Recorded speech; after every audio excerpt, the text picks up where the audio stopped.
នោះខ្លាំងណាស់ព្រះអង្គទ្រង់ព្រមលះចុកចាក់ឋានព្រះមកជួយសង្គ្រោះមនុស្សយើងឲ្យរួចទុកព្រួយសង្គ្រោះមនុស្សយើងឲ្យរួចទុកព្រួយរួចគង់ជាមួយអស់មួយជីវិតរួចគង់ជាមួយអស់មួយជីវិត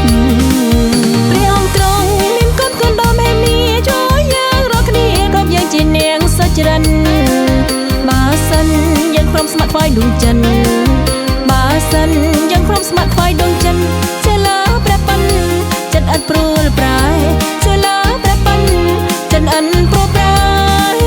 ហើយបងប្អូនព្រះពិតមានតែមួយព្រះអង្គយាងមកជួយដោយព្រះハរតីស្នេហ៍ព្រះអង្គទ្រង់ជាព្រះរបស់ខ្មែរដែរព្រះអង្គទ្រង់ជាព្រះរបស់ខ្មែរដែរព្រះハរតីស្នេហ៍ហើយមនុស្សគ្រប់ជាតិសាសន៍ព្រះハរតីស្នេហ៍ហើយមនុស្សគ្រប់ជាតិសាសន៍មែនហើយបងប្អូនព្រះយេស៊ូវគ្រីស្ទព្រះនាមពិសេសបងប្អូនយើងមិនត្រូវខ្មាំង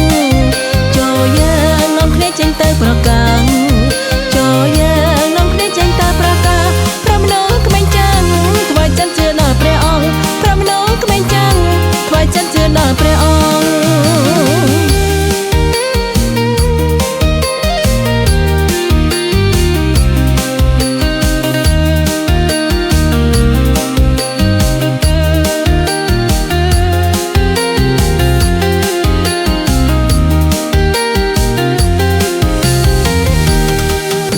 ជាម្ចាស់ទ្រង់ស្រឡាញ់មនុស្សខ្លាំងណាស់ព្រះអង្គទ្រង់ព្រមលះចុកចាក់ឋានព្រះមកជួយ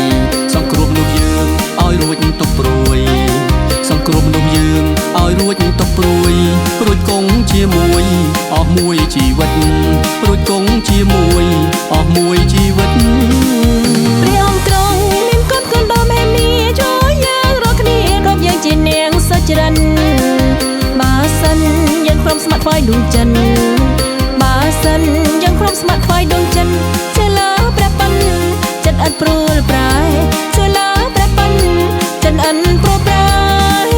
ហើយបងប្អូនព្រះពិតមានតែមួយព្រះអង្គយាងមកជួយដោយព្រះハរតីស្នេហ៍ព្រះអង្គទ្រង់ជាព្រះរបស់ខ្មែរដែរព្រះអង្គទ្រង់ជាព្រះរបស់ខ្មែរដែរព្រះハរតីស្នេហ៍ហើយមនុស្សគ្រប់ជាតិសាសន៍ព្រះハរតីស្នេហ៍ហើយមនុស្សគ្រប់ជាតិសាសន៍